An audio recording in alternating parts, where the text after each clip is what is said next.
Ya tenemos 38 participantes conectados, entonces voy a proceder al inicio de la clase.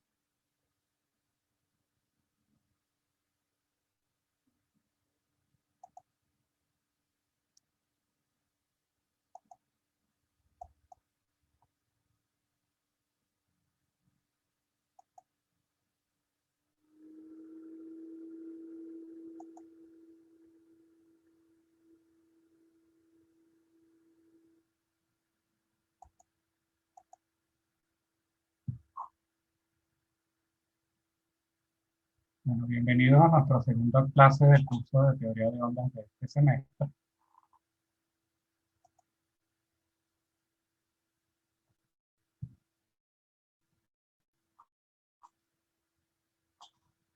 Para esta semana tengo previsto finalizar la unidad 1, que era titulada Generalidades, y comenzar con la unidad 2.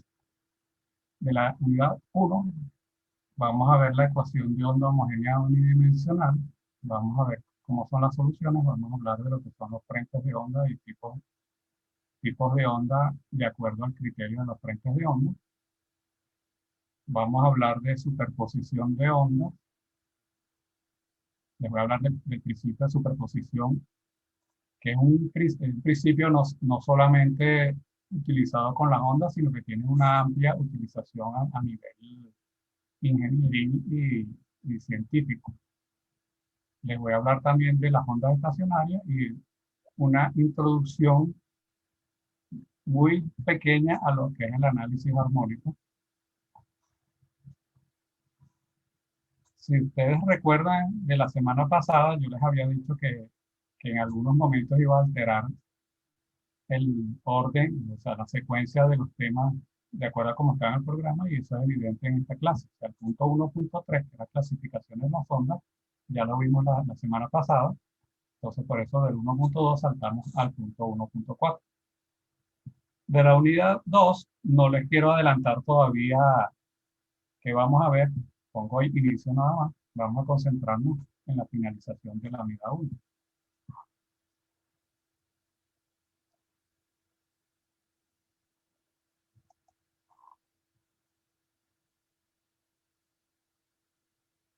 Bueno, uno de ustedes me rayó la pantalla. No sé cómo quitar eso, pero bueno, lo dejaremos así. Entonces, vamos a ver cómo es la ecuación de onda homogénea unidimensional.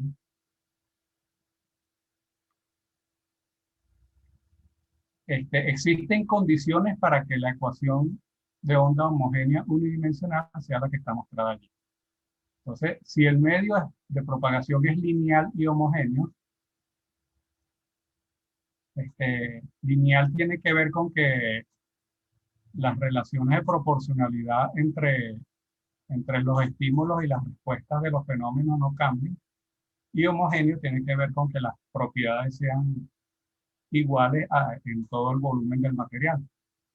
Si además no hay fuentes de perturbación en el dominio espacial de la función y además el medio no absorbe energía, la ecuación de onda homogénea unidimensional escalar es de la forma que está mostrada allí. Entonces tenemos la derivada segunda de la perturbación, que sería phi u de t, con respecto a u dos veces. U aquí funciona como comodín, puede ser cualquier coordenada, x, y, z, rho, r,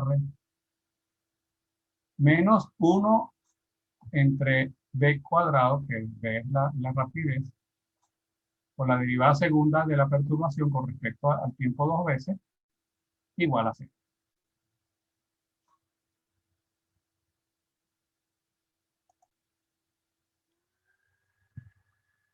Entonces, algunas acotaciones aquí con respecto a la ecuación. Si el medio absorbe energía, aparecen más términos con derivadas en la ecuación. Por ejemplo, en el caso de ondas electromagnéticas, aparece un término de la derivada primera con respecto a la coordenada U. Y en ese término, los coeficientes involucrados tienen que ver con la conductividad del material.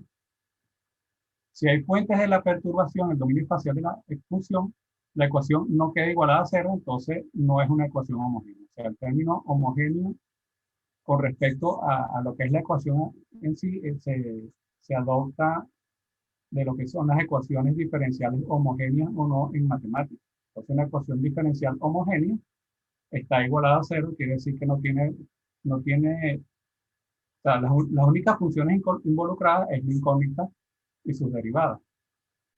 En una ecuación no homogénea podría estar involucrada una función diferente a la incógnita, que sería entonces muy posiblemente la fuente de la perturbación, en un caso físico.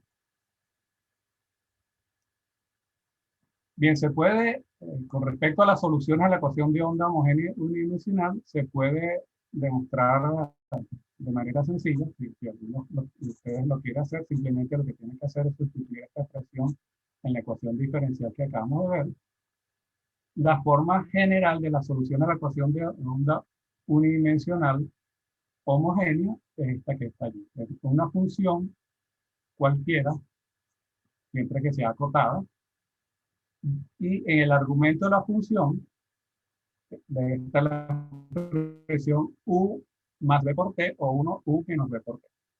Y bueno, aquí suponemos que el tiempo es positivo.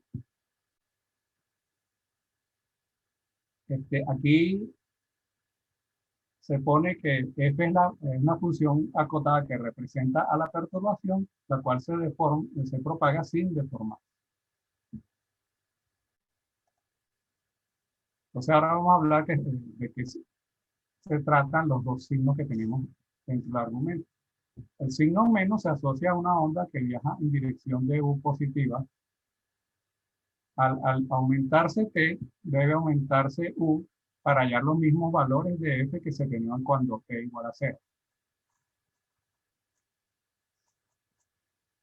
Entonces, el hecho de que aumente U hace que la onda viaje en dirección de U positiva.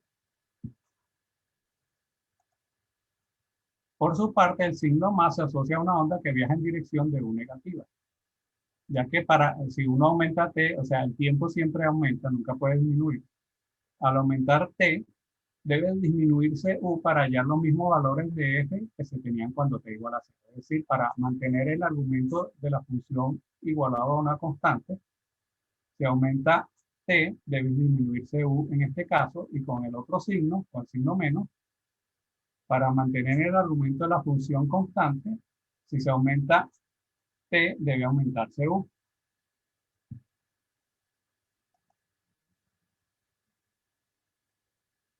Bien, aquí tenemos un ejemplo, y este ejemplo de alguna manera está relacionado con el inicio de la unidad 2. Es un ejemplo de un pulso propagándose hacia la derecha en una cuerda. Entonces, en un pulso, o en general en las oscilaciones de las cuerdas, lo que se tiene es que la posición del material de la cuerda, cuando pasa la onda por ese sitio, se altera. Entonces aquí vemos que la posición de esta parte sube, y después baja, y después vuelve a llegar al reposo en el caso de que es un pulso. Y la posición de este punto acá pasó por todos los valores que tiene el pulso cuando se está propagando. Y con respecto a lo que decía en la lámina anterior de que se propaga sin deformación, el pulso de acá, la forma es la misma de acá.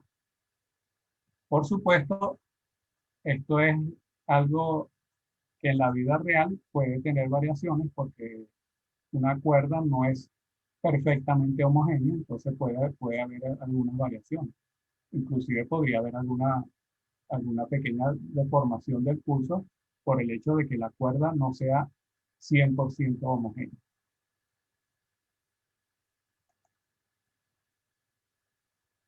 Aquí tenemos otro ejemplo, una onda armónica en una cuerda. Las ondas que se llaman armónicas son ondas que matemáticamente son ondas sinusoidales.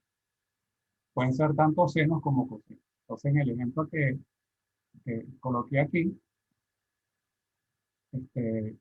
coloqué un seno por el hecho de que el punto inicial de la onda a la izquierda es cero. Entonces, aquí tenemos la expresión anterior, x menos bt. En este caso se puso el signo menos porque la onda viaja hacia la derecha, como se indica aquí en el dibujo. Ahora, x menos bt tiene unidades métricas de distancia y hace algo para convertir eso a radianes, que son las unidades del argumento, o sea, de un ángulo, pues, que es el argumento del seno. Entonces, esa constante es esta acá que está acá. Entonces, si multiplicamos esto, o sea, aplicamos propiedad distributiva acá, nos queda de esta otra manera, seno de kx menos omega por t más θ sub 0. Entonces aquí podemos ver la relación entre omega, k y b. Es lo que se dice aquí al final. Y bueno, aquí se coloca un ángulo adicional. O sea, esta expresión ya, k por x menos b por t, me da un ángulo, pero aquí se coloca un ángulo adicional que permite ajustar el hecho de que posiblemente en el inicio en que empezamos a medir el tiempo, la amplitud no haya sido cero, sino haya sido diferente de cero. Y bueno, y en el caso de utilizar cosenos, con más razón. Entonces, lo que aquí vamos a describir ahora, todas las constantes que aparecen en la expresión de la onda armónica. A es la amplitud. En este caso, la amplitud es metros, porque si es una cuerda, la perturbación es el desplazamiento de la cuerda. Pero dependiendo del fenómeno físico asociado a la onda, la amplitud podría ser otra cosa. Podría ser una presión, por ejemplo, para ondas sonoras. Lambda es la longitud de onda. La longitud de onda es el periodo espacial de la onda. Una onda tiene un periodo temporal y un periodo espacial. Entonces, lambda es el periodo espacial y, como se muestra en el dibujo, es la distancia entre estos dos mínimos acá, pero también se puede definir como la distancia entre dos nulos, o entre dos máximos, o entre dos puntos que tengan lo que se llama la misma fase. Por ejemplo, el punto este que tiene el valor A medios, y este otro punto que tiene valor A medios también, pero con la onda creciente. Porque aquí también tenemos valor A medios, pero no es la misma fase, porque aquí la pendiente es positiva y aquí la pendiente es negativa. Omega igual a 2pi por f, es la velocidad angular, como ustedes deben haber visto en física previamente. Y θ sub 0 es la fase inicial medida en radian. Y se puede verificar fácilmente, comparando estas dos expresiones, que omega es igual a k por b.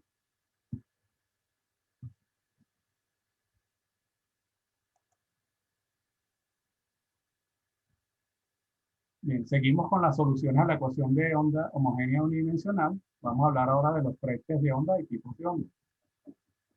Entonces, la expresión U menos más B por T igual constante define un frente de onda. Es una superficie en el espacio donde la onda tiene el mismo valor. Entonces, una onda se puede visualizar como una colección de infinitos frentes de onda que se van desplazando con la onda en sincronía, todos a la misma velocidad. Cuando en los frentes de onda se tiene U igual a X, o a Y, o a Z, la onda es una onda plana, porque los frentes de onda son planos normales a los ejes coordenados. Estos no son los únicos ejemplos de ondas planas. Podemos tener ondas planas con planos inclinados, pero en ese caso, para tener un plano inclinado, necesitamos más de una variable espacial. Entonces la onda dejaría de ser unidimensional y sería bidimensional o tridimensional. Entonces, para el caso unidimensional, solamente pueden ser ondas planas si U es X, Y o Z. Cuando en los frentes de onda se tiene U igual a R, la onda es una onda esférica. En este caso, los frentes de onda son esferas centradas en el origen. En la clase pasada les mencioné que un ejemplo de una onda esférica es una, una onda electromagnética irradiada por una antena relativamente pequeña si nos alejamos una distancia de la antena mucho mayor que el tamaño físico de la antena.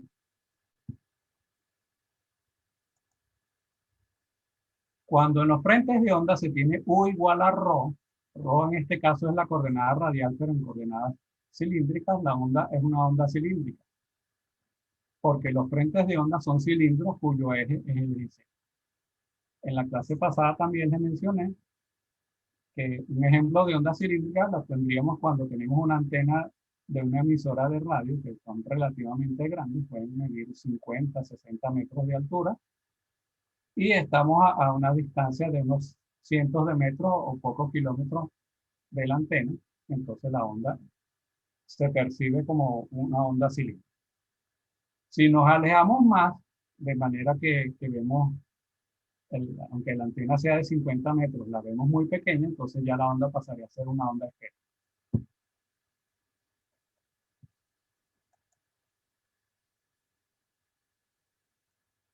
Bien, ahora hablaremos del principio de superposición dentro de lo que es la parte de superposición de ondas. Entonces, el principio de superposición se basa en dos premisas separadas. La primera es que si una función f de tau es una solución, entonces k por f de tau, donde k es una constante arbitraria, también lo es. Esta parte del principio de superposición se llama linealidad y tiene que ver entonces con la proporcionalidad. O sea, si uno aumenta la excitación en un factor K, la respuesta se aumenta en el mismo factor. Coloqué tau como argumento porque ese tau puede ser x más bt, x menos bt, o puede ser otra letra que no sea x, entonces tau aquí funcionaría como un común. La segunda premisa del principio de superposición es que si tenemos dos soluciones, f de tau y g de tau, entonces la suma o la resta de ellas también es una solución. Y esta parte se llama aditividad. Y la podemos también, si es la resta, la podemos restar en el otro sentido, es decir, e de t menos f de t. Combinando las dos premisas del principio de superposición, llegamos a algo general, que es lo siguiente. Aplicando superposición, una solución se puede construir como una combinación lineal de soluciones.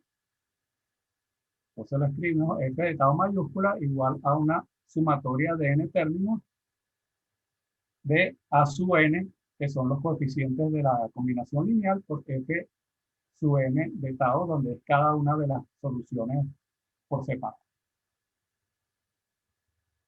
Esto es tan poderoso que inclusive esa combinación lineal puede tener infinitos términos y eso está relacionado con las series de Fourier, en las cuales tenemos la expresión de una solución como una suma de infinitas sinusoides.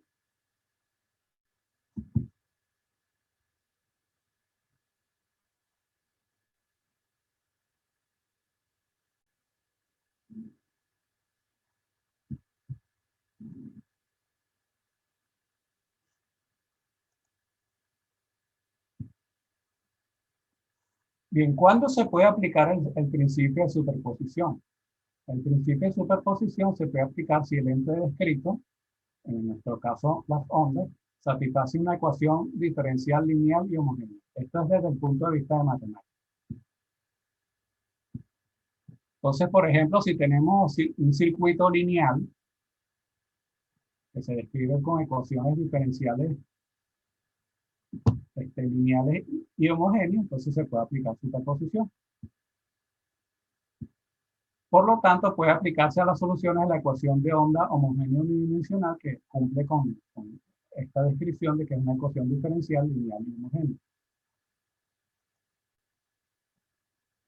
Pasamos al primer ejemplo. La superposición de dos ondas armónicas de la misma frecuencia que viajan en direcciones opuestas da lugar a una onda estacionaria, la cual no se propaga. La onda estacionaria resulta de la interferencia entre las dos ondas. Entonces, este es un ejemplo donde al aplicarse la superposición se tiene un comportamiento físico específico que en este caso es la interferencia de las ondas, el cual da origen a una onda estacionaria. Después vamos a ver más detalles de esto.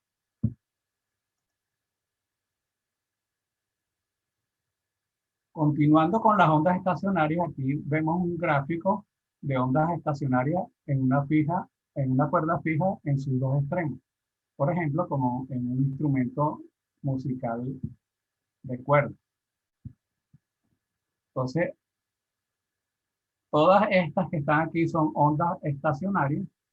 La diferencia entre unas y otras es la cantidad de, digamos, lóbulos que tienen cada una. Entonces aquí tenemos un solo lóbulo. Esta tiene 2, 3, 4 y 5.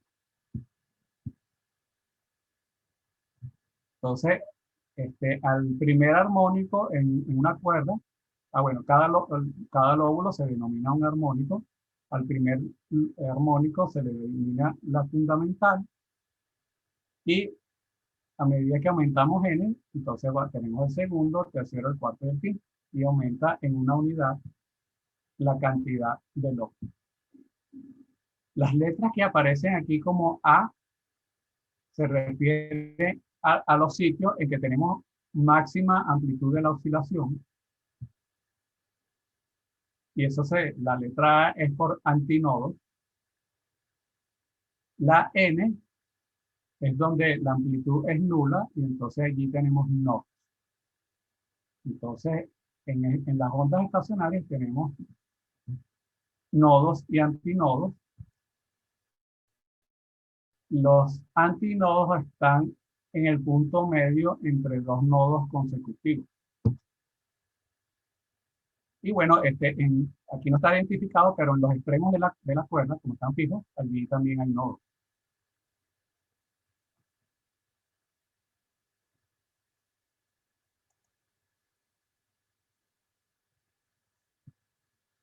Veamos otro ejemplo que tiene que ver con superposición también. Entonces, la nota La de 440 Hz de cualquier instrumento musical que no incluya en su registro se puede expresar como la combinación lineal o superposición de una solución armónica simple, que es una sinusoide de 440 Hz, que se llama la armónica fundamental, esto en concordancia con lo de armónico fundamental de la lámina anterior, y de otras sinusoides cuyas frecuencias son múltiplos enteros de la fundamental. En este caso particular serían 880 Hz, que sería la segunda armónica, 1320 Hz de la tercera armónica, etc. Antes de pasar a la siguiente lámina, les quiero hacer un comentario que no tiene mucho que ver con el curso, pero sí con música. El, La tiene 440 Hz, pero eso es de un tiempo para acá. O sea, no ha sido así todo el tiempo. O sea, en la orquesta moderna se utiliza así. Pero en los años 1700, en el periodo barroco, se usaba un poquito diferente la nota La. Entonces, uno puede conseguir grabaciones hechas con instrumentos de la época en el cual se usa un La de 435 Hz o 445 Hz. Para el oído normal, uno no percibe la diferencia, pero los músicos que se dedican a hacer música barroca sí lo perciben.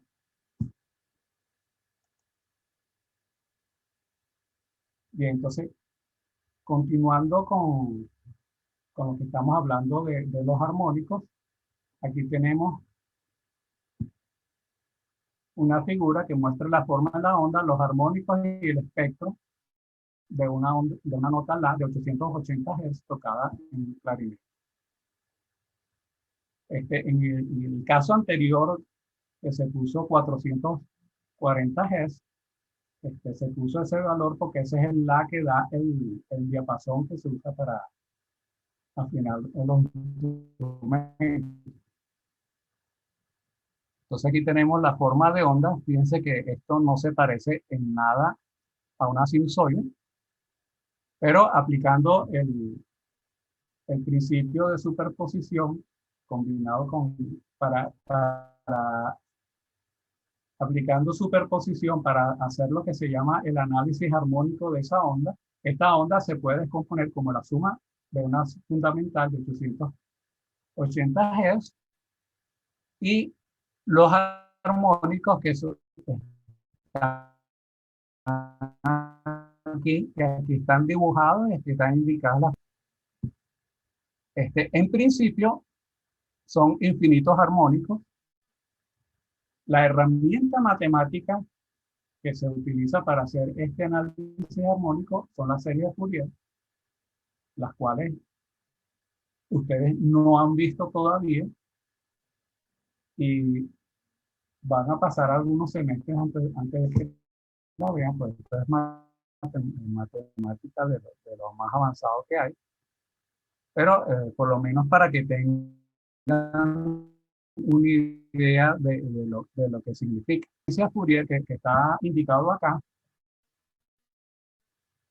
lo que muestra es en el eje de frecuencia las posiciones de todas las armónicas y en el eje de amplitud la amplitud de las armónicas. La amplitud relativa entre ellas. Entonces, una de las cosas curiosas, por ejemplo, del clarinete, que a lo mejor no la tienen otros instrumentos, pero sí, algunos sí, otros no, es que la fundamental no es la armónica de mayor amplitud, sino que es la segunda armónica.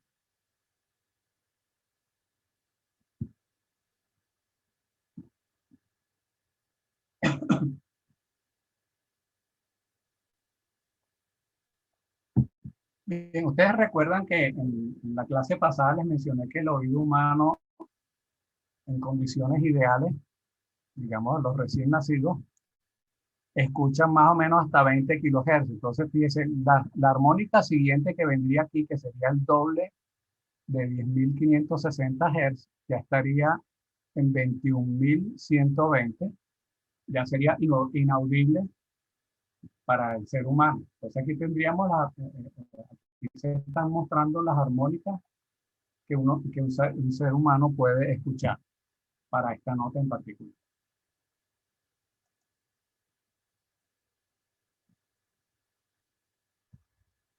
Seguimos con la parte de análisis armónico. Los coeficientes de las diferentes armónicas de las notas musicales son diferentes para cada instrumento musical y definen su timbre. Entonces, eso es lo que permite, el timbre es lo que permite identificar un instrumento musical de otro cuando uno lo escucha, bueno, cuando uno tiene un oído más o menos entrenado. Y los coeficientes entonces son los mismos coeficientes de la sumatoria de la combinación lineal. Entonces aquí tenemos otro ejemplo que ya, para que observemos las diferencias entre las formas de onda producidas de diferentes maneras para la misma frecuencia de 440 Hz del diapasón. Entonces, en el primer lugar tenemos el diapasón. El diapasón nos da una onda sinusoidal casi pura. O sea, las armónicas son prácticamente despreciables. Después tenemos La flauta, la flauta ya deforma un poquito la señal, pero todavía se parece un poco a una sinusoide. Ya el violín tiene una forma de onda bastante diferente a una sinusoide. Entonces, aquí lo que tenemos es una onda periódica, no armónica, porque no es una sinusoide pura. Entonces, aquí el contenido armónico del violín es mucho más extendido que el de una flauta. Aquí tenemos una voz diciendo A, una voz humana. También tenemos este, una forma de onda diferente. Y bueno, aquí también depende de la persona que emitió el sonido. O sea, cada persona también tiene un timbre diferente. Eso tiene que ver con la estructura de sus cuerdas vocales, el tamaño de la boca, o sea, depende de muchos factores.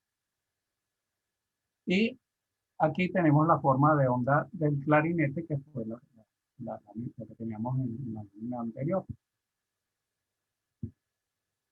Entonces, bueno, esta parte del análisis armónico está incluido en el curso, digamos que a manera de ejemplo, pero no vamos a poder avanzar más allá porque el nivel matemático, como les dije, está fuera de alcance de ustedes por los momentos. Porque tendríamos que ver lo que son las series de Fourier.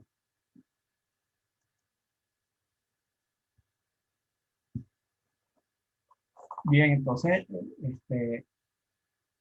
por los momentos terminamos la clase de hoy. Vamos a hacer aquí una ronda de preguntas. Después haremos una pausa y seguiríamos con el inicio de la segunda unidad.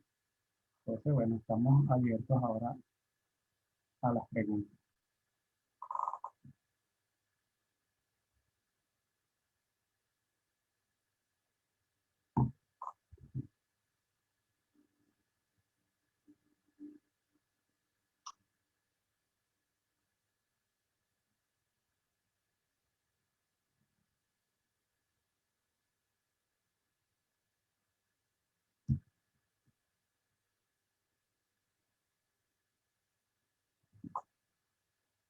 ¿No hay preguntas?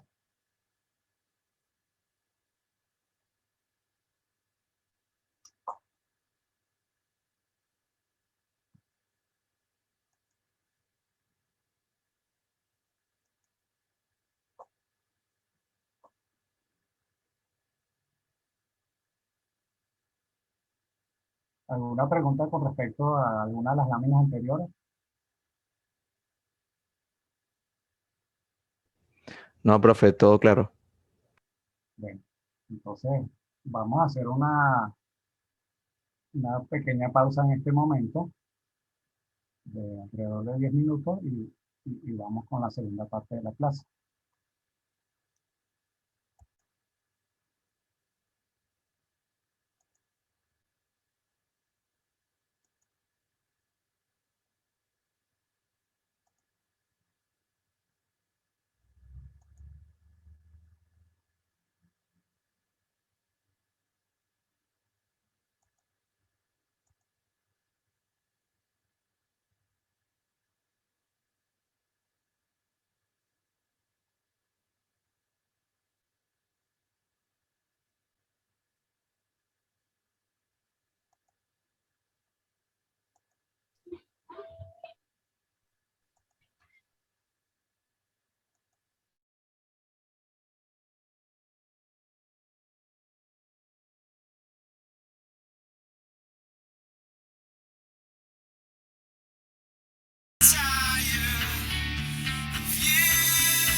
Bueno, voy a esperar a que se conecte un número significativo de participantes para iniciar la segunda parte de la clase de hoy.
La segunda parte de la clase de hoy. Entonces vamos a dar inicio al tema 2.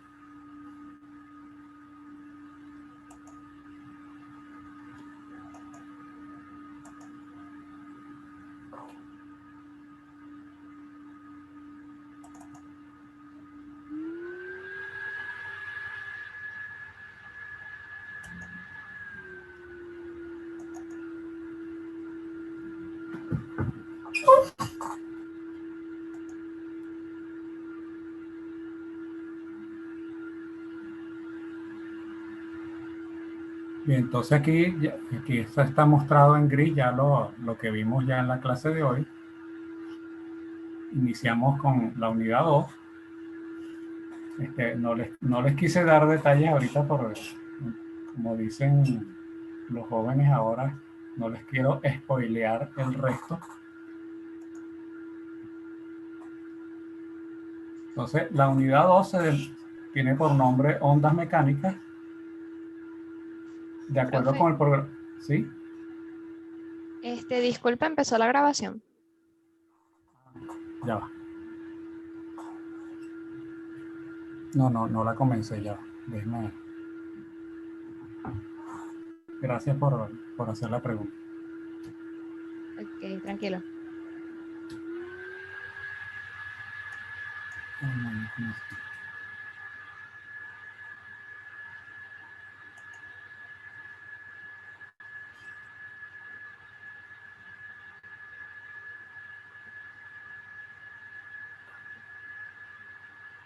Discúlpenme que estoy enredado un poquito con esto.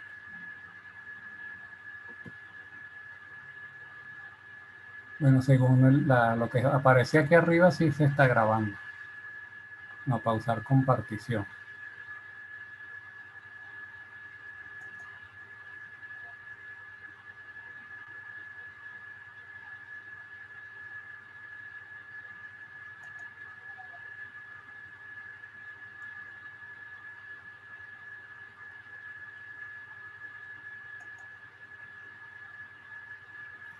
Ok, entonces me voy a devolver acá.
Ok, ahora sí se está grabando.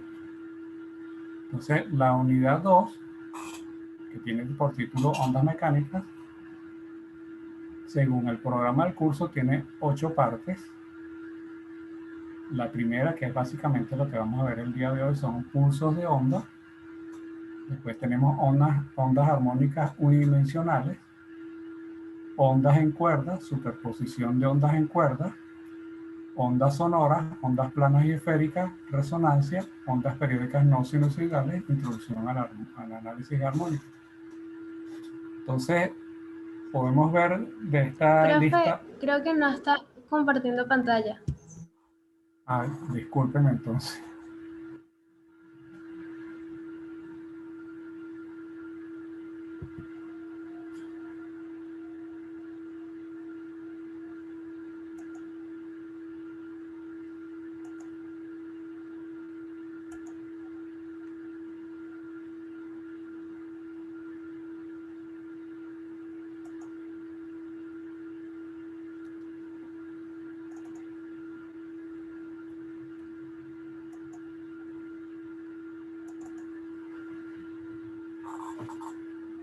Ahora sí.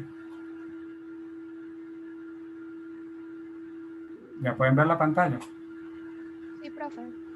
Ok, gracias. Empezamos de nuevo. Entonces, la unidad 2, titulada Ondas Mecánicas, según el programa, tiene 8 puntos, que son pulsos de ondas, ondas armónicas unidimensionales, ondas en cuerdas, superposición de ondas en cuerdas, ondas sonoras, ondas planas y esféricas, resonancia, ondas periódicas no sinusoidales, introducción al análisis armónico. Como se darán cuenta, algunas de estas cosas ya las mencionamos en la unidad 1, por supuesto sin entrar en profundidad. Entonces aquí vamos a profundizar un poco más en las cosas que ya mencionamos e incluimos otras cosas que no hemos mencionado previamente. Bien, yo quise comenzar la unidad con algo que no está en el programa, que es hablarles un poquito de cómo se originan y cómo se propagan las ondas mecánicas. Entonces, las ondas mecánicas por desplazamientos de materia a gran escala, como sucede con las ondas sísmicas, es decir, los terremotos, o por desplazamiento a menor escala, como ocurre cuando una cuerda de un instrumento musical vibra, cuando se producen ondulaciones en la superficie acuosa de un estanque, o cuando se comprime el aire en el interior de un instrumento musical de viento. Por poner tres ejemplos diferentes.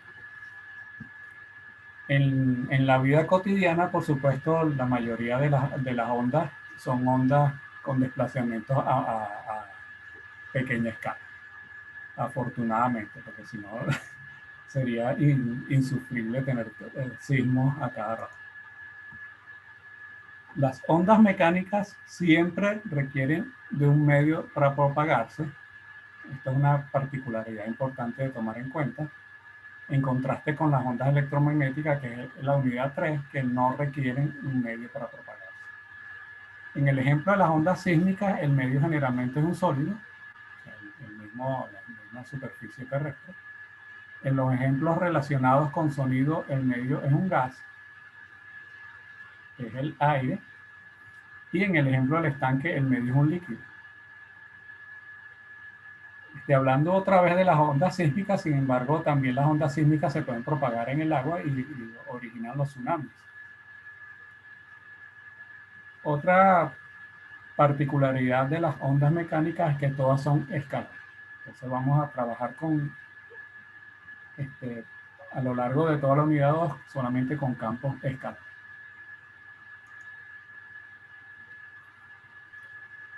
Entrando ya con la parte de pulsos de onda, que es el primer punto del programa.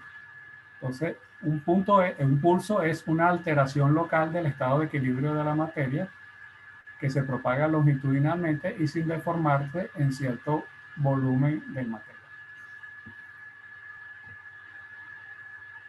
El ejemplo más sencillo de pulso se produce cuando una cuerda tensa está fija en un extremo y se agita una vez el extremo que no está fijo, como se muestra en la figura. Entonces aquí se produce al producirse la agitación en este extremo, se produce el pulso, que tiene esta forma. Aquí vemos la forma del pulso completa. Y bueno, aquí se supone que la agitación, o lo que movió la cuerda aquí en este extremo, regresó al punto de inicio, que es altura cero. Entonces aquí vemos el pulso moviéndose hacia la derecha, y aquí se sigue moviendo. Aquí lo que se muestra es cómo la perturbación, que en este caso es el pulso, en esta parte sube las partículas de la cuerda hacia arriba, y de aquí las vuelve a bajar una vez que el pulso pasó por allí. Las partículas vuelven a su estado inicial, y las partículas que están siendo movidas son las de otra parte de la cuerda. Y eso va a suceder hasta que la cuerda llegue al extremo derecho que está fijo. Por los momentos no nos vamos a ocupar de qué sucede después de que la cuerda llega a este extremo. Eso viene más adelante. Entonces, las partículas de la cuerda están en reposo hasta que por ellas pasa el pulso, que eso es lo que intenta mostrar esta parte de la gráfica. Y bueno, eso lo podemos ver, por ejemplo, para los puntos de acá, comparando las cuatro gráficas. Cuando el extremo suelto se agita varias veces, se produce lo que se llama un tren de pulsos, que no es un pulso aislado, sino son varios pulsos consecutivos. Pero cada pulso, como una entidad separada, se puede considerar como una alteración local del estado de equilibrio de la materia, como está descrito arriba. Entonces vamos a hacer un par de ejercicios relacionados con pulsos. El primero, vamos a ver el enunciado. Se tiene una cuerda de 2 metros de longitud cuyo extremo derecho está fijo. El extremo izquierdo se mueve para que genere un pulso que está dado por esta expresión que está allí. Entonces tenemos para X entre 0 y 0,5, hasta medio metro, tenemos que la forma del pulso está dada por esta función, seno de 2πx elevado a la 4 multiplicado por 2. Para ver el comportamiento de esta función, bueno, para x igual a 0 es 0, para 0,5 sería 2pi por 0,5 me da seno de pi, que también es 0.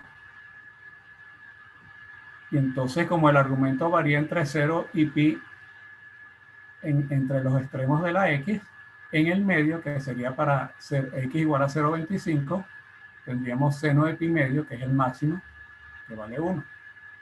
Entonces, esto es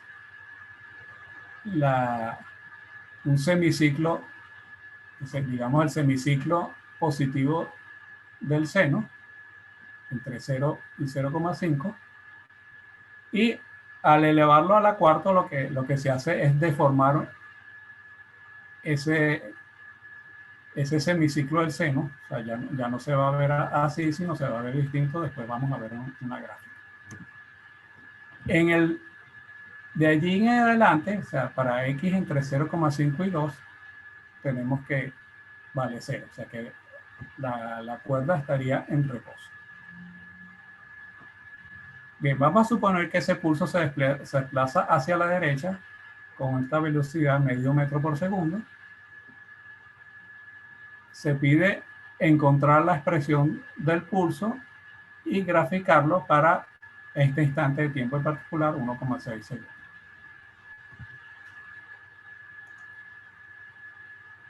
Bien, con respecto a la expresión del pulso,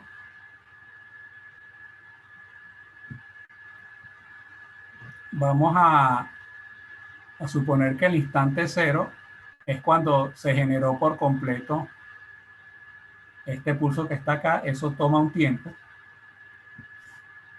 Y a partir de allí es que empezamos a medir el pulso. Y entonces estos límites de 0 a 3 es tomando en cuenta el tiempo que tardaría la onda en llegar al otro extremo antes de tocar el extremo derecho. Entonces, para obtener la expresión del pulso, lo que hay que hacer es hacer un cambio de variable. Aquí tenemos la coordenada X. Entonces, X lo cambiamos por X menos B por T, donde B en este caso es 0,5 metros por segundo. Entonces, fíjense que de aquí a acá, lo que se hizo fue lo siguiente. X cambiado por X menos 0,5 por T. Entonces, ahora Y es función de X del tiempo. Y ese cambio no solamente lo tenemos que hacer en la expresión, sino también en los límites que tenemos acá. Ahora, como los límites aquí están en función de X, entonces primero pondríamos aquí X menos 0,5 por T. Y después ese 0,5 por T lo pasamos, o sea, le sumamos a toda la inecuación 0,5 por T y me queda de esta manera que está acá. Entonces, para X entre 0,5 por T y 0,5 por T más 1. Y con respecto a la parte de abajo, aquí de alguna manera está tácito que para X negativo también la perturbación vale 0. Y por eso aparece una parte aquí, un intervalo, digamos, antes del seno elevado a la cuarta y otro intervalo después del seno elevado a la cuarta. Entonces, el intervalo que viene antes del seno elevado a la cuarta empieza en 0 y termina donde empieza el intervalo del seno elevado a la cuarta, que es 0,5 por T. Entonces, desde 0 hasta 0,5 por T, tenemos reposo porque ya el pulso pasó por allí. Y para después de donde termina el seno a la cuarta, que es 0,5 T más 1, hasta que se acaba la cuerda, entonces vamos a tener 0 también, porque la cuerda, el pulso no ha pasado por allí, entonces va desde 0,5 T más 1, que es el extremo este de acá, hasta el final de la cuerda, que sería X igual a 1. Entonces, esta es la expresión ya del pulso considerado como una onda que se propaga hacia la derecha, ¿sí? Es decir, en sentido X positivo, con una rapidez de 0,5 metros por segundo. Les iba a comentar una cosa con respecto a lo de rapidez y velocidad. En la primera clase les mencioné, les hablé de las bibliografías recomendadas y les puse de primero el libro de Alonso y Finn. Y bueno, he estado leyendo un poco el libro y ellos también a veces dicen velocidad donde debería decir rapidez. Entonces, basado en eso, no me voy a preocupar tanto de aquí en adelante en no utilizar el término correcto. O sea, a veces se me va a escapar decir velocidad también, pero al ver ustedes que es un escalar, se trata del módulo de la velocidad.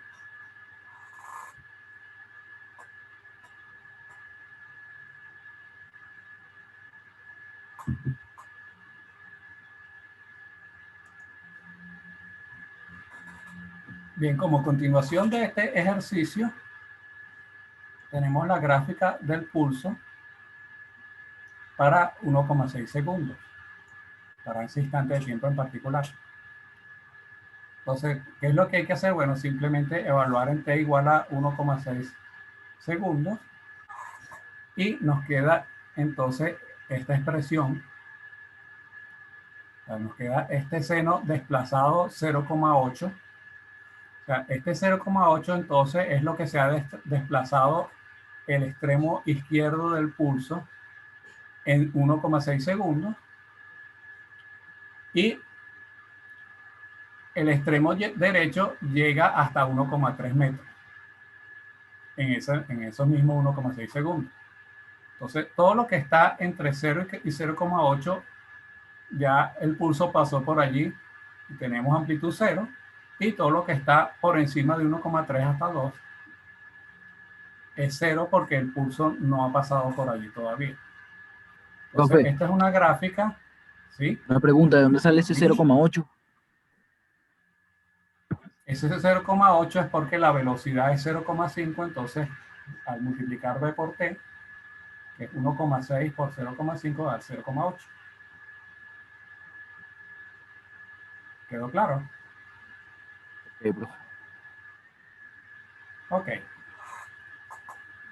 Profe, disculpe. ¿Sí? Ejercicios de esta forma, ¿va a poner algunos de práctica o algo por el estilo? El módulo 7. Bueno, posiblemente sí, Vale, vale.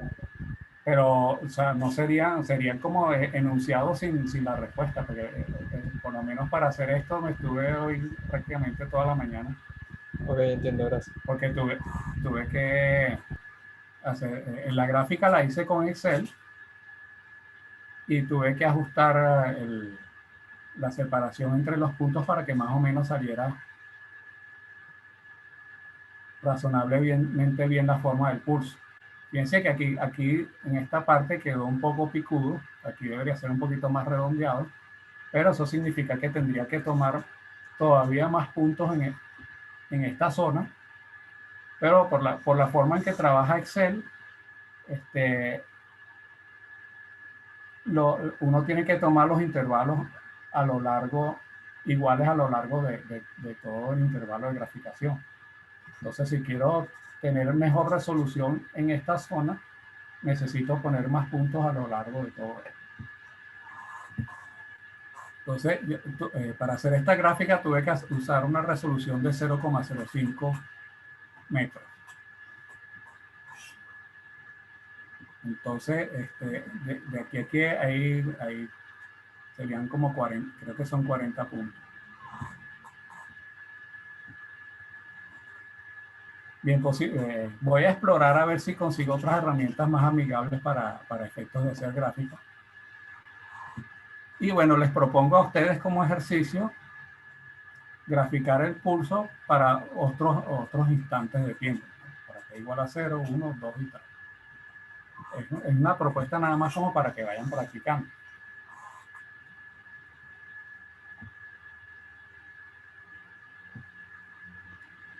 ¿Alguna pregunta con respecto al ejercicio antes de continuar?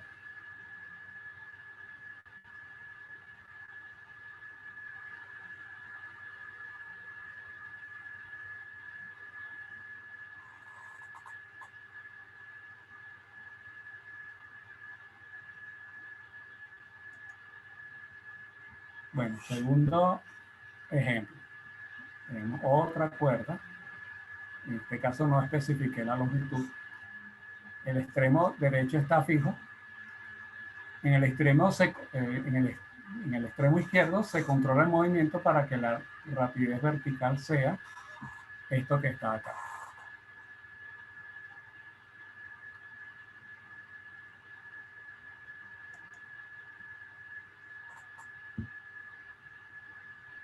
Discúlpenme que voy a atender este llamado que me hizo Zoom. No sé por qué, no creo que haya pasado tanto tiempo del inicio de la reunión. Bueno, seguimos. Entonces, como decía, el extremo izquierdo se controla el movimiento para que la rapidez vertical sea esto que está acá. Aquí quiero subrayar el significado de controlar el movimiento porque esto, hacerlo así con la mano aleatoriamente no da eso que está allí, tiene que ser con algo mecánico y controlado posiblemente con un servo control, es decir, con una computadora que permita hacer que la velocidad sea con precisión esto que está aquí. Entonces, fíjense, aquí tenemos una velocidad que es decreciente en el tiempo entre 0 y 2. Luego tenemos velocidad 0 entre 2 y 3. Después tenemos otra velocidad decreciente entre 3 y 5. Y luego velocidad 0 para t mayor que 5. Entonces, lo que pide el problema es determinar la expresión del pulso si se sabe que la posición inicial en tiempo 0 y posición 0, es decir, en el extremo izquierdo es 0, y que la rapidez, aunque se propaga la onda, es 0,4 metros por segundo, en este caso. Y entonces vamos con la solución del problema. Entonces, el primer paso en la solución del problema es obtener la posición de la cuerda en x igual a 0, que se obtiene integrando la rapidez. Como ustedes saben, aquí sí a propósito voy a hacer el cambio por velocidad. La definición de velocidad es la derivada de la posición. Entonces, para obtener la posición tenemos que integrar. Como nuestra integral va a ser una integral definida, entonces hay que sumar el valor inicial. Entonces vamos primero con como la función está dada a trozos, tenemos que hacer el proceso de integración también a trozos. Entonces para el intervalo entre 0 y 2 segundos, que es el primer segmento de cómo se definió la función, la posición para, repito, x igual a 0, es integrar entre 0 y t la expresión de la velocidad dada por ese intervalo y sumarle el valor inicial, que es la posición en 0, 0, y el que está puesto que eso vale 0. Entonces, sustituyendo el primer tramo de la función velocidad, que es 4 menos 2 por t, e integrando, me queda 4 por t menos t cuadrado. Entonces, esta es la expresión de la posición en función del tiempo para x igual a 0 en el intervalo entre 0 y 2 segundos. Para el siguiente intervalo, que es entre 2 y 3 segundos, la velocidad es 0. Y entonces, aplicando lo mismo acá, nos quedaría la integral de la función, que en este caso es 0. Entonces, eso, la integral me daría 0. Más el valor inicial. El valor inicial en este caso es el valor correspondiente al inicio del intervalo, que es 2 segundos. Entonces eso lo evaluamos acá. Entonces 4 por 2 da 8, menos 4 da 4. Entonces tenemos 4 metros. Entonces en todo el intervalo entre 2 y 3, la posición de la cuerda se va a mantener en 4 metros, porque como la velocidad es 0, no se mueve de allí. Tan sencillo como eso. Nos quedan todavía 2 intervalos por analizar. Entonces, en el tercer intervalo, que es entre 3 y 5, entonces el cálculo de la posición va a ser la integral entre 3 y 5, entre 3 y t, perdón, de la expresión de la velocidad en ese intervalo, más el valor inicial, que es el correspondiente a 3 segundos, porque el intervalo comienza en 3 segundos. Pero el valor de 3 segundos es el mismo valor de 2 segundos que teníamos antes, porque en todo el intervalo entre 2 y 3 se mantenía constante la posición. Entonces eso vale 4. Entonces, sustituyendo, tenemos integral entre 3 y t de 6 menos 2t, que es la expresión correspondiente a la velocidad entre 3 y 5 segundos, más 4, que es la posición esta y de 0,3.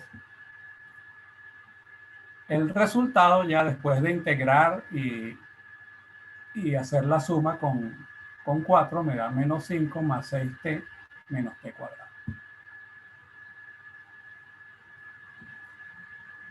Por último, para el último intervalo, que sería t mayor o igual que 5 segundos, Bueno, aquí hay que suponer que la longitud de la cuerda es tal que vamos para llegar al extremo derecho de la cuerda, tienen que transcurrir más de 5 segundos.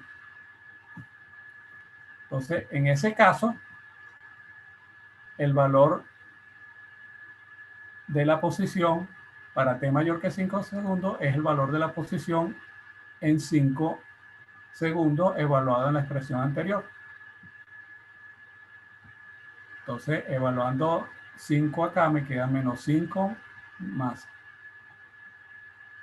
6 por 5, 30, da 25, perdón, da 25, menos 25 da 0. Entonces aquí tenemos 0.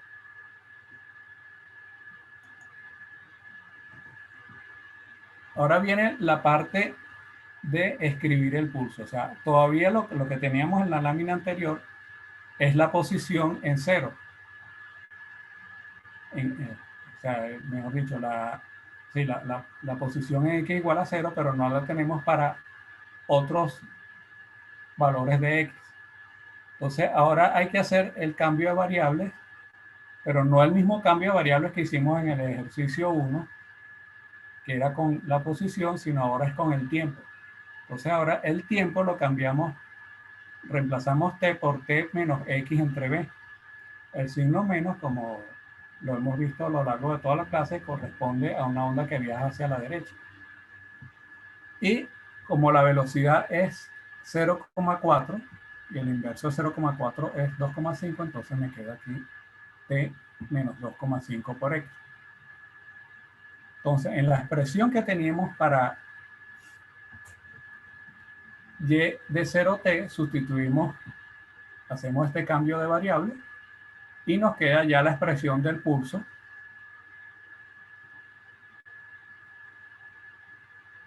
en 4 intervalos. Entonces aquí teníamos 4t menos t cuadrado, ahora me queda 4t menos 2,5x menos t menos 2,5x todo al cuadrado. Y bueno, aquí puse t menos 2,5x entre 0 y 2 segundos. Aquí uno podría pasar este 2,5x para acá, o sea, sumarlo, y me quedaría entre 2,5x y 2 segundos más 2,5x. O sea, eso se podría hacer también. Pero bueno, así también va. Después tenemos 4 entre 2 segundos, o sea, para t menos 2,5x entre 2 segundos y 3 segundos. Fíjense que a medida que aumenta x acá, hay que aumentar t para mantener esto entre 2 y 3 segundos. Y así con lo de arriba también. Y así vemos entonces que el pulso se va desplazando hacia la derecha.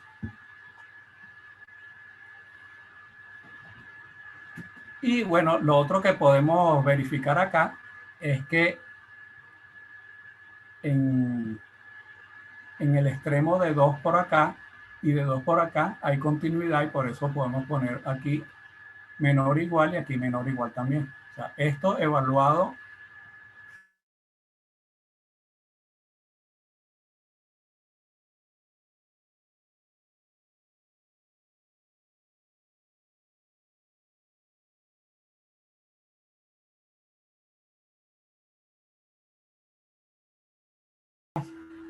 se modificó, se eliminó la cuarta y luego coloqué a disposición de ustedes en módulo 7 el enunciado ya sin esa pregunta, que es la versión definitiva de la tarea que ustedes van a entregar el próximo lunes.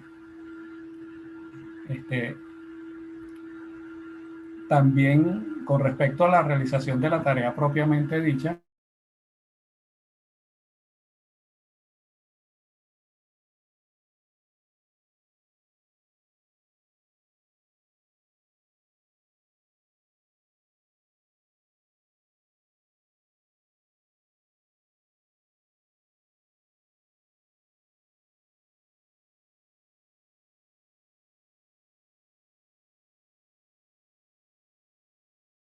Entonces, bueno, daremos por finalizada la clase de hoy. Profe, ¿Sí? yo tenía una pregunta. Al principio de esta segunda clase, estamos hablando de velocidad o sea, estamos dándole velocidad a las ondas y estaba pensando, ¿una onda tiene aceleración? ¿Puede desacelerar o acelerar? No, la velocidad de las ondas depende estrictamente de las propiedades del medio físico en que se propaga. Y entonces, basado en esto, si el medio mantiene sus propiedades en el tiempo, la onda no tiene por qué ni acelerarse ni frenarse. O sea, la velocidad debería mantenerse. O sea, cualquier otro fenómeno que se propague con una velocidad variable no se puede considerar una onda. O sea, una de las premisas de modelaje de las ondas es que la velocidad sea constante. De hecho, si la velocidad fuera variable, entonces nuestra ecuación de onda ya dejaría de ser lineal. Sería una ecuación no lineal. Porque la b, que tenemos un coeficiente en la ecuación de onda que es 1 entre b cuadrado, ese coeficiente ya no sería constante, sino sería una variable. Y entonces ya la ecuación de onda dejaría de ser lineal. Y eso, entre otras cosas, acarrea la consecuencia de que el principio de superposición ya no se puede aplicar. Entonces, digamos que si tenemos una velocidad de variable, se derrumban muchas cosas, empezando por la misma ecuación de onda. Entonces, nada de lo que estaremos viendo en teoría se puede aplicar. Entonces, premisa fundamental, la velocidad de la onda es constante. Eso responde la pregunta. Sí, profe, súper claro, gracias. ¿Alguna otra pregunta? Bueno, ya hablando de esa pregunta, cuando veamos ondas en cuerda, una de las cosas que vamos a hacer es deducir la ecuación de la onda en cuerda y vamos entonces a ver cómo se relaciona la velocidad de propagación en una cuerda con la tensión de la cuerda y la densidad lineal de masa en la cuerda. Entonces, específicamente para la cuerda, esos son los parámetros que intervienen para el cálculo de la velocidad en la cuerda. Y bueno, les repito una vez más, entonces eso es una constante para cada cuerda. Bueno, he visto resueltos algunos problemas por allí con cuerdas que no son homogéneas, que se pueden obtener uniendo dos pedazos diferentes de cuerda. O sea, imagínense, bueno, no sé si pueden ver aquí, esto sería como una unión de dos cuerdas iguales, pero si cambio mi dedo por el dedo gordo, entonces tendríamos una cuerda más gruesa que la otra. Entonces, en ese caso, sí, ya habrían problemas. O sea, en cada segmento de cuerda habría una... Y eso produce un fenómeno local de reflexión, porque la onda que viajaba en una cuerda se encontró con una discontinuidad en el material de la cuerda, o en la material o el grosor, o en ambas cosas simultáneamente. Entonces, esa discontinuidad hace que haya una reflexión. Entonces, bueno, eso viene más adelante. O sea, en la vida real sí podemos tener este tipo de cosas, pero digamos, en cada uno de los trozos de cuerda vamos a tener una velocidad constante.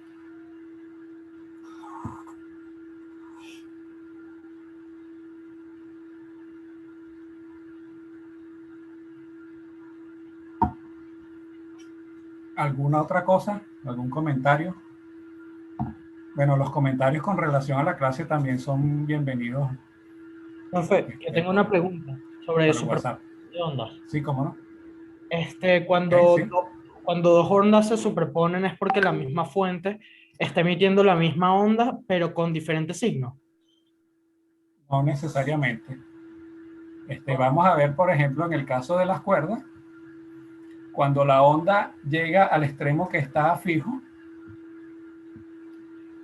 se refleja. Entonces, la segunda onda se produce por reflexión de la primera. Ok, O sea, ok. no necesariamente tiene que estar activada la fuente que originó la onda. Eso, el caso más específico de esto sería, fíjense que cuando empezamos a hacer los ejemplos de pulso en la clase de hoy, les dije que vamos a suponer que el pulso no llega al extremo derecho. Y eso es justamente porque cuando el pulso llega al extremo derecho se refleja.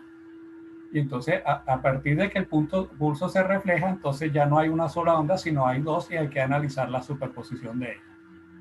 Y no como lo hicimos acá, que analizamos un solo pulso. Entonces eso viene para más adelante.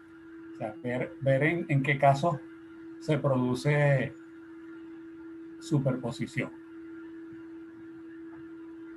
Los casos, digamos, naturales de superposición, de acuerdo con lo que hemos visto hasta ahora de las clases, son los de los instrumentos musicales.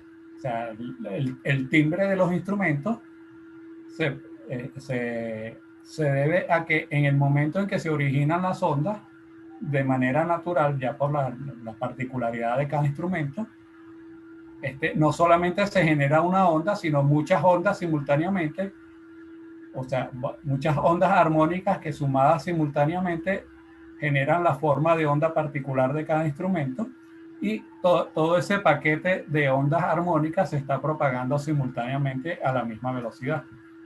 Entonces, ese es el otro caso de superposición, que tampoco lo vamos a ver con profundidad, o sea, que no lo vamos a ver en profundidad en la parte matemática, porque no vamos a poder ver series de Fourier, que sería, por decirles algo, suponga que algún instrumento, digamos un instrumento electrónico, un instrumento acústico no da eso, pero un instrumento electrónico puede generar una forma de onda triangular. Entonces, bueno, hacer mediante el análisis de Fourier, sacar cuáles son las armónicas presentes en esa onda triangular.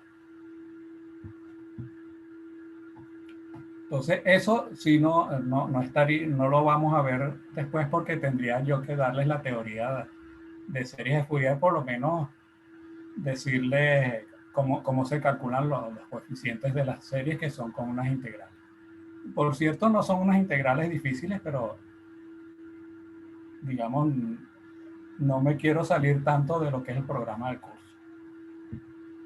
Por lo menos no lo tengo contemplado a estas alturas, salirme tanto del programa. Profe, y cuando estas dos ondas que chocan, que generan la onda estacionaria, esa ¿No? Aló, ajá, que cuando estas ondas chocan, la suma de las dos es cero.